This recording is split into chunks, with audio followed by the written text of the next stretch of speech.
Captain Maya Rodriguez had exactly 3 rules for dealing with pompous alien bureaucrats. First, never apologize for being human. Second, always pack extra coffee because alien hospitality was about as reliable as a chocolate teapot. And third, when in doubt, use sarcasm like a precision weapon. Standing in the grand chamber of the Galactic Council, surrounded by beings who looked like they'd crawled out of a fever dream involving geometric shapes and questionable fashion choices, Maya was definitely leaning heavily on Rule 3. "Let me get this straight," she said, addressing the collection of crystalline, tentacled, and generally bizarre creatures that made up the so-called Enlightened Species Council. "You want humanity to sign a treaty that basically says, we'll be your galactic janitors. But we can't vote on anything important because we're too primitive to understand complex governance." The lead counselor, a floating mass of purple gas calling itself Zephyr Prime, pulsed with what Maya had learned was the equivalent of condescending laughter. "Captain Rodriguez, your species has only recently achieved faster-than-light travel. The Council has been maintaining galactic peace for over 10,000 years. Surely you understand the wisdom in allowing more experienced civilizations to guide galactic policy." Maya took a sip from her thermos, savoring both the coffee and the horrified looks from several council members who apparently found human consumption habits barbaric. "Right, because nothing says experience like a bureaucracy that takes 6 months to approve a permit for a bathroom break." The chamber erupted in outraged chittering, clicking, and what sounded like someone gargling marbles. Maya had learned that aliens were surprisingly sensitive about their administrative efficiency, or spectacular lack thereof. "Your irreverence is precisely why humans are not ready for full council membership," sniffed Ambassador Quill Knox, a bird-like creature whose feathers were apparently designed by someone with a serious grudge against the color spectrum. "You lack the refined sensibilities necessary for enlightened governance." "Refined sensibilities," Maya repeated, deadpan. "Is that what we're calling it when you spend 3 hours debating the proper shade of beige for official documents while entire star systems are dealing with trade disputes?"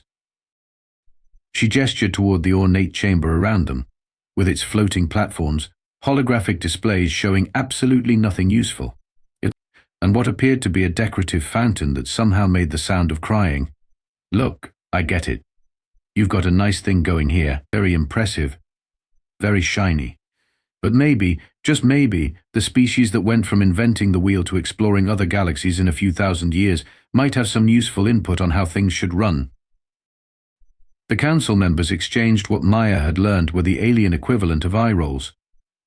They'd been dealing with upstart species for millennia, and humans were just the latest batch of primitives who thought they deserved a seat at the grown-ups' table. "Captain Rodriguez." Zephyr Prime's voice took on the tone of someone explaining basic mathematics to a particularly slow child. "Your species still engages in warfare among itself. You consume other living beings for sustenance. You've poisoned your own planet, and somehow consider this progress. What possible wisdom could such a primitive civilization offer the Council?" Maya's smile could have cut glass. "Well, for starters, we know how to make decisions without forming a committee to study the formation of a subcommittee to consider the possibility of maybe thinking about it." The silence that followed was so profound that Maya could hear the alien equivalent of crickets, which apparently sounded like someone slowly deflating a balloon while humming off-key. "Your mission here, Captain," Quill Knox said finally, his voice dripping with the kind of patience usually reserved for dealing with particularly stubborn children, "is to prove that humanity is ready to join galactic civilization. So far, you have demonstrated only that your species excels at crude humor and inappropriate beverage consumption." Maya raised her thermos in a mock toast. "Hey, you haven't seen anything yet. Wait until you experience human efficiency firsthand. We might just surprise you." If only she'd known how prophetic those words would turn out to be. 3 weeks into her diplomatic mission, Maya Rodriguez discovered that the Galactic Council's idea of enlightened governance had more holes than Swiss cheese, and about half the moral integrity. It started with a routine tour of the Council's data archives, which Maya had requested as part of her cultural exchange program. She'd expected to find boring historical records and possibly some alien equivalent of tax documents. Instead, she stumbled across what could only be described as the galaxy's most poorly hidden genocide manual. Exploitation protocols for developing species, she read aloud, her voice echoing in the empty archive chamber. Section 4, Resource Extraction Methods. Subsection B, Population Control through Engineered Disasters. Maya's coffee cup hit the floor with a clatter that seemed impossibly loud in the sudden stillness. The files detailed centuries of the Council's systematic exploitation of younger civilizations. Species were allowed to develop just enough to be useful, then mysteriously suffered catastrophes that kept them dependent on Council aid. Famines, plagues, civil wars, all carefully orchestrated to maintain the perfect balance of productivity and subjugation. Maya's hands shook as she scrolled through the records. The Altarians, wiped out by a plague that conveniently left their mining facilities intact. The Kepler colony, destroyed by civil war just as they'd developed fusion technology. Dozens of species, all following the same pattern. Well, this is awkward. Maya spun around to find Ambassador Quill Knox standing in the doorway, his feathers ruffled in what she now realized was annoyance rather than the dignity she'd assumed. "Captain Rodriguez, you appear to have wandered into a restricted area," he said, his tone suggesting this was a minor bureaucratic mishap rather than the discovery of galactic-scale war crimes. "Restricted," Maya repeated, her voice flat. "Right. I can see why you'd want to keep this quiet. Hard to maintain that enlightened civilization image when you're running a protection racket on a galactic scale." Quill Knox's head tilted in the bird-like equivalent of a shrug. "The younger species require guidance, Captain. Left to their own devices, they inevitably destroy themselves. The Council provides structure, purpose, and prevents the chaos that would otherwise consume the galaxy. By murdering billions of people, by maintaining order." His voice carried the tone of someone explaining a simple concept to a child. "Your species will understand. In time, humanity shows promise, which is why you're here. But like all developing civilizations, you need proper guidance to reach your potential." Maya felt something cold settle in her stomach. "And if we don't want your guidance?" Quill Knox's feathers rustled in what Maya was beginning to understand was the alien equivalent of a predatory smile. "Captain, that choice is not yours to make." The diplomatic reception 3 days later was the kind of affair that the Council excelled at. Lots of ceremony, expensive refreshments that tasted like disappointment, even speeches about galactic unity that would have been impressive if anyone believed them. Maya stood on the observation deck of the Council station, looking out at the stars and wondering how many civilizations were out there right now, unknowingly dancing to the Council's puppet strings. Her secure communicator was loaded with copies of the genocide files, ready to transmit to Earth the moment she could get to a private communication booth. A beautiful view, isn't it? Zephyr Prime materialized beside her, his gaseous form shimmering in the starlight. "Yeah," Maya said, not turning around. "Makes you think about how small we all are in the grand scheme of things." Indeed. Small, fragile, easily lost in the vastness of space. There was something in his tone that made Maya's hand drift toward her sidearm. Tragic, really. How often accidents happen to those who venture too far from home. Maya turned to face him, her expression carefully neutral. "Is that a threat, Zephyr?" "A statement of fact, Captain. Space is dangerous. Ships malfunction. Life support systems fail. Even the most experienced travelers sometimes simply disappear." The observation deck's artificial gravity fluctuated slightly, and Maya felt her stomach lurch. Emergency lights began flashing, and an automated voice announced system malfunctions in 17 different languages, none of which sounded particularly reassuring. "Do you know what's funny about humans?"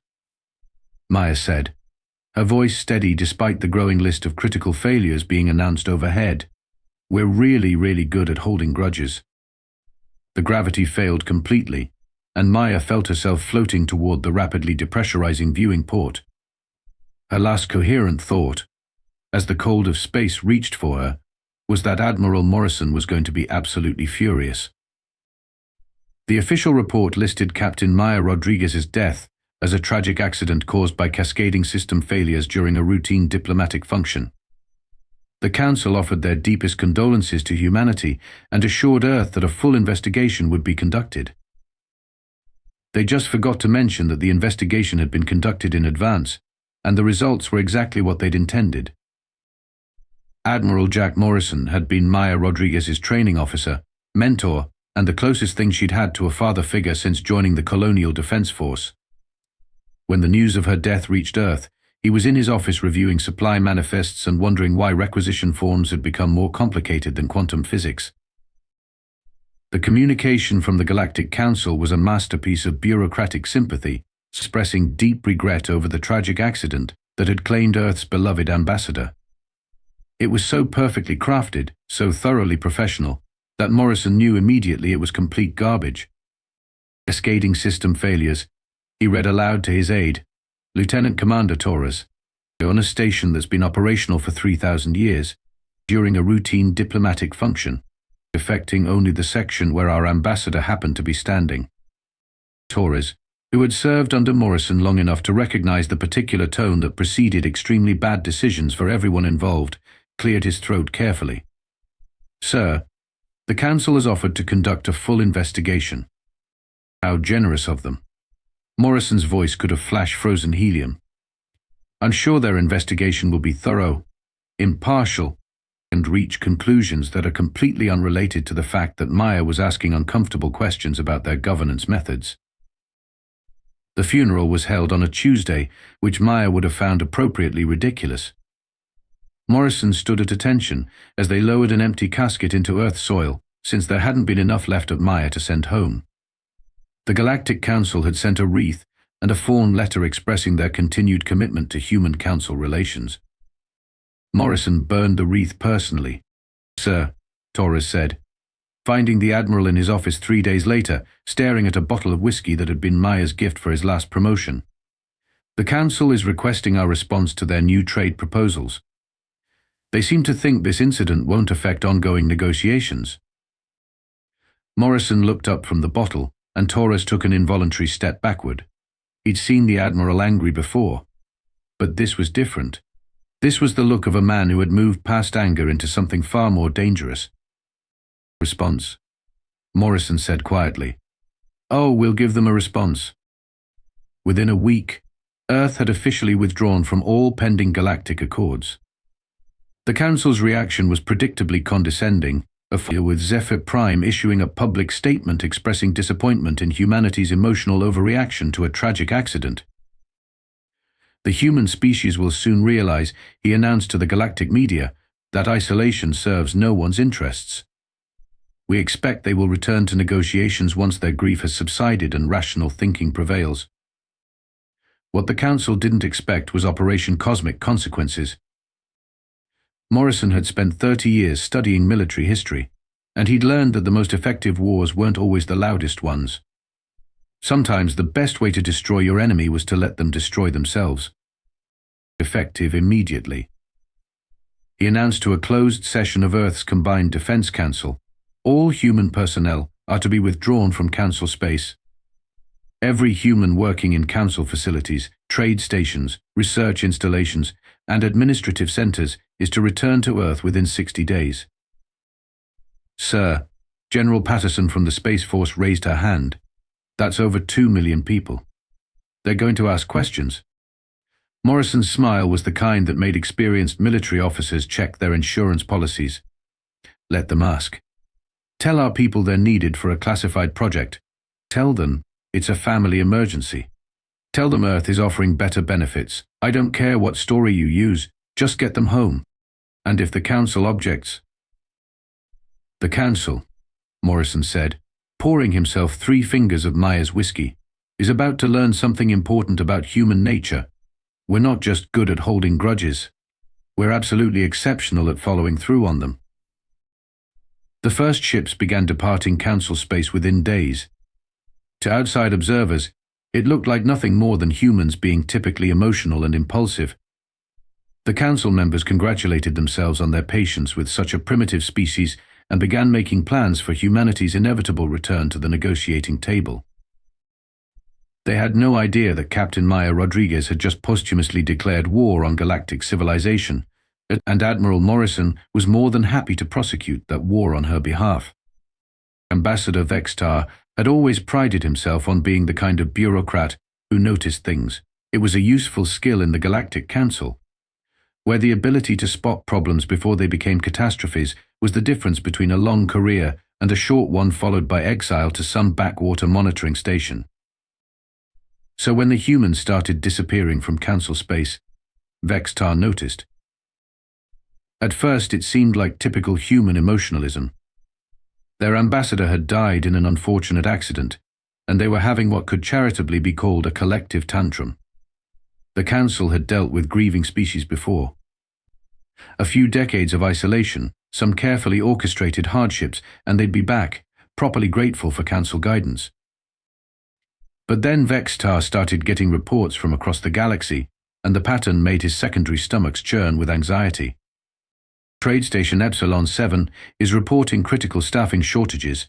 His aide, a nervous creature named Pip Lon, informed him during their daily briefing. They've lost 80% of their technical staff. Vextar's tentacles twitched with irritation. Then hire replacements from local species.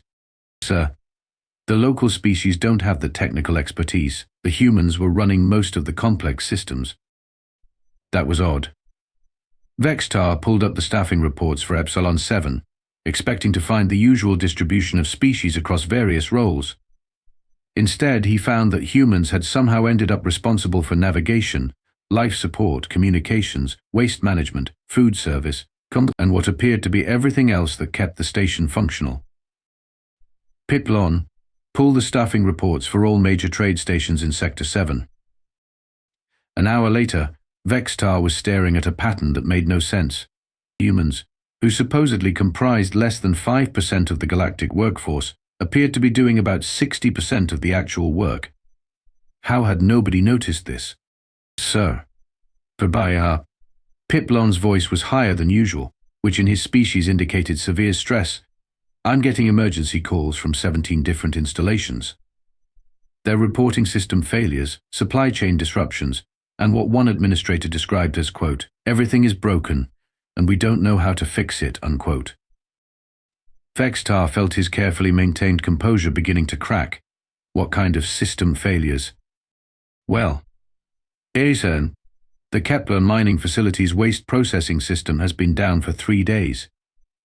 The Arcturus research station's food replication system is producing something that their head scientist describes as aggressively inedible. And trade route Gamma 9 has been shut down because nobody knows how to recalibrate the navigation beacons. Navigation beacons that have been operational for centuries. Yes, sir. Apparently the humans were handling all the maintenance and calibration. The original technical manuals were lost sometime during the second expansion, and the humans have been working from, quote, institutional knowledge and educated guesswork, end quote. Unquote. Vextar's office door chimed, and Councillor Quill Knox strutted in without waiting for permission, his feathers ruffled with agitation. Vextar, what in the name of the eternal void is happening out there? I've got reports of infrastructure failures across 3 sectors. The humans are gone. Vextar said simply. Yes, we established that. Emotional overreaction to their ambassador's accident. They'll be back within the year, properly chastened. The question is why everything is falling apart without them. Vextar pulled up a holographic display showing the Galactic Economic Network. Red warning indicators were spreading across the map like a disease. Counselor, I don't think you understand. The humans weren't just present in our facilities. They were running them. Quill Knox's head tilted in the bird-like equivalent of confusion. Impossible. They're a primitive species. We assigned them menial tasks appropriate to their development level. Menial tasks like maintaining life support systems, managing supply chains, operating complex machinery, and apparently keeping galactic civilization from collapsing into chaos. Vextar's voice was climbing toward panic, a tone that his species reserved for truly catastrophic situations. The door chimed again, and Zephyr Prime flowed into the office, his gaseous form crackling with agitation. Gentlemen, we have a problem. I've just received a priority communication from the Andromedan Trade Consortium. They want to know why their shipping routes through Council space have been disrupted for 2 weeks. 2 weeks? Vextar checked his chronometer. The humans only started leaving 12 days ago. Apparently, the shipping disruptions began the moment human traffic controllers stopped showing up for work. 12 billion credits in delayed cargo, and counting. The 3 council members stared at each other in growing horror as the implications sank in. The humans hadn't just been present in their civilization, they'd been the invisible foundation holding it together. "Get me a communication channel to Earth," Quill Knox ordered. Pitlon worked frantically at his console, then looked up with an expression of pure terror. "Sir, I can't establish a connection." "Technical difficulties?" "No, sir. They're refusing our calls." The Earth fleet materialized at the edge of Council space with all the subtlety of a supernova. 200 ships, ranging from massive dreadnoughts to sleek frigates, dropped out of hyperspace in perfect formation and began their leisurely approach toward the Council's capital station. Admiral Morrison stood on the bridge of the flagship Retribution, watching the tactical display with the satisfaction of a man whose extremely complicated plan was working exactly as intended. Beside him, Lieutenant Commander Torres was trying very hard not to grin. "Sir, we're receiving frantic hails from the Council station," the communications officer reported. "They want to know our intentions." "Our intentions," Morrison said thoughtfully, "are to have a conversation. A very overdue conversation about galactic governance, species equality, and the unfortunate accident that befell our ambassador." The Council's emergency session was a sight to behold. Beings who had spent millennia maintaining dignified composure were now frantically chittering, squawking, and emanating stress pheromones that could probably be detected from orbit. "They have 200 warships," Councillor Quill Knox announced, his feathers standing on end. 200. How did a primitive species build 200 warships? "The same way they built a galactic economy, apparently," Vextar muttered, "by being significantly less primitive than we assumed." Zephyr Prime's gaseous form was cycling through colors that indicated severe distress. "The humans are requesting permission to dock. They say they want to discuss new terms for galactic governance." "Terms?" Quill Knox's voice climbed several octaves. "They're in no position to dictate terms." The Councillor. "Pine." Vextar pulled up the latest damage reports. "Half the galaxy is currently experiencing infrastructure failures. Trade routes are closed, stations are operating on emergency power, and 3 entire sectors have requested emergency humanitarian aid. I think the humans are in exactly the position to dictate terms." The docking bay of the Council station had never hosted so many heavily armed humans before. Morrison led a delegation of Earth's finest military officers, diplomats, and engineers into the Grand Chamber, where the Council awaited them with all the enthusiasm of criminals facing sentencing. "Gentlemen," Morrison began, his voice carrying the kind of authority that came from 3 decades of command experience, "ladies, gaseous entities, and assorted other beings whose pronouns are not qualified to guess. We need to talk." The silence that followed was broken only by the sound of Pitlon's nervous chittering and what appeared to be Councillor Zexnar having some kind of breakdown in the corner. "Admiral Morrison," Zephyr Prime began, attempting to regain some semblance of diplomatic authority, "surely we can resolve this unfortunate misunderstanding through proper channels. The death of your ambassador was a tragic accident." "Was it?" Morrison's smile was colder than the vacuum of space. "Because we've had our best investigators go over the data from that accident, and they've found some interesting inconsistencies. Gravity systems don't just fail in perfect sequence, and life support doesn't shut down in exactly the pattern needed to create a fatal decompression event." The Council members exchanged glances that would have been guilty even if they'd been wearing signs that said "we did it." "But you know what?" Morrison continued. "I'm not here to relitigate past crimes. I'm here to discuss the future. The future of galactic governance, species rights, and what happens next." What do you want?" Vextar asked, his voice barely above a whisper. Morrison gestured to one of his aides, who produced a datapad and began reading. Complete restructuring of the Galactic Council to include proportional representation for all species. Immediate cessation of all exploitation protocols for developing civilizations. Full disclosure of all historical intervention operations.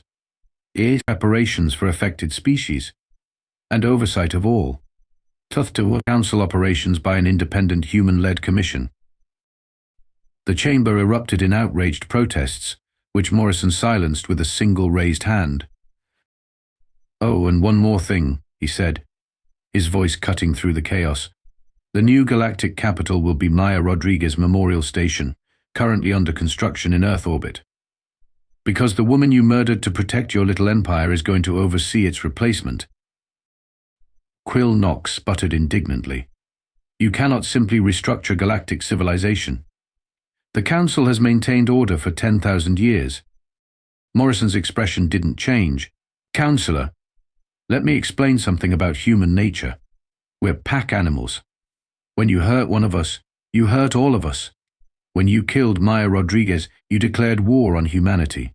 And humanity doesn't lose wars." He gestured toward the viewport, where the Earth fleet hung in space like a constellation of steel and righteous fury. Every one of those ships is crewed by humans who've spent the last 6 months learning just how much your enlightened civilization depended on their primitive skills. We know which systems you can't operate without us. We know which trade routes will collapse without human oversight. We know exactly how long your species can survive without human-grown food, human-maintained life support, and human-operated waste management. The terrible silence that followed was broken by Vextar's quiet voice. "How long?" Morrison's smile was genuinely warm for the first time since entering the chamber. "About 6 weeks, give or take. Unless, of course, you'd prefer to discuss those new terms I mentioned." 1 year later, Ambassador Vextar stood in the observation lounge of Maya Rodriguez Memorial Station, watching Earth's blue marble turn slowly in the void, and wondered how his species had managed to convince themselves that the humans were primitive. The station was a marvel of engineering, built in record time through a combination of human efficiency and grudging alien cooperation. It served as the new seat of galactic governance, complete with actual functional systems, reasonable meeting schedules, and a cafeteria that served food recognizable as edible by at least 60% of known species. Magnificent view, isn't it?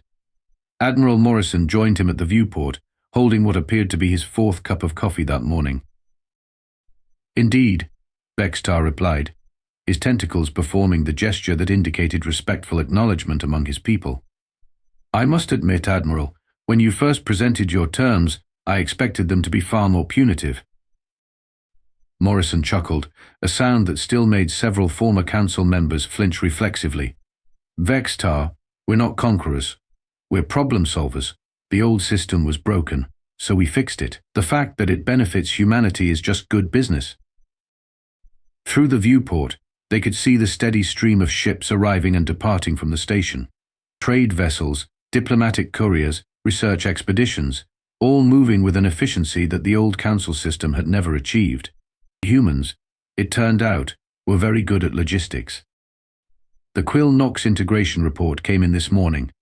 Vextar mentioned, referring to the former councillor who now served as Assistant Deputy Administrator for Interspecies Cultural Exchange, a position that involved significantly more paperwork and significantly less authority than his previous role. "How's he adjusting to actual work?" Morrison asked. He filed a complaint about the length of his lunch breaks being insufficient for proper feather maintenance. "And your response?" "I told him that lunch breaks are a privilege, not a right, and if he wanted longer breaks, he should consider a career change." Vextar's species didn't smile, but his tentacles performed what could charitably be called a smirk. "I believe I'm beginning to understand human management philosophy." Morrison raised his coffee cup in a toast. "You're learning." "What else?" "The Zephyr Prime rehabilitation program is showing mixed results." He's still struggling with the concept that gaseous entities are subject to the same workplace safety regulations as corporeal beings. Give him time. Even former galactic overlords can learn new tricks. They stood in comfortable silence for a moment, watching the galaxy's new heart beat with purposeful activity. The humans had kept their word about restructuring rather than conquering, but their version of restructuring had been thorough enough to make the old guard nostalgic for the days when they merely had to worry about maintaining a genocidal shadow empire. "Ambassador," Morrison said eventually, "can I ask you something?"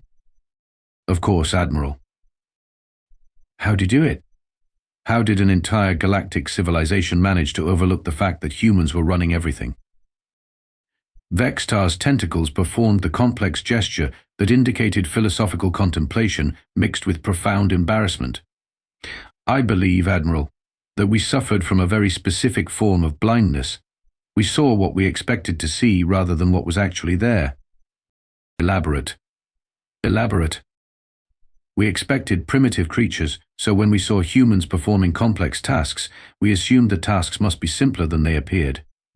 We expected violence and chaos, so when we saw humans maintaining order, we assumed they must be following someone else's instructions. We expected emotional instability, so when humans solved problems efficiently, we assumed they must be lucky rather than competent." Morrison nodded slowly. "And Maya?" "Captain Rodriguez saw through our assumptions immediately. She understood that our entire civilization was built on a foundation of lies, supported by the very people we claimed to be superior to." Vextar's tentacles drooped in what his species considered an expression of shame. "She tried to warn us, in her own irreverent way. She had a gift for that." "Indeed. I believe her exact words to Councillor Quill Knox were, 'You might want to pay attention to who's actually keeping this circus running before you find out the hard way.'" Morrison's laugh was tinged with sadness. "That sounds like Maya. Always had to have the last word." "In a way, Admiral, she did. This station, this new order, even this conversation, it's all Captain Rodriguez's last word made manifest."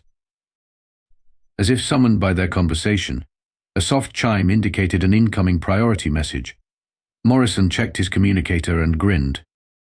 "Speaking of Maya's legacy," he said, "the first class of the Maya Rodriguez Diplomatic Academy just graduated. 50 young humans trained in the fine art of calling out galactic nonsense when they see it." 50?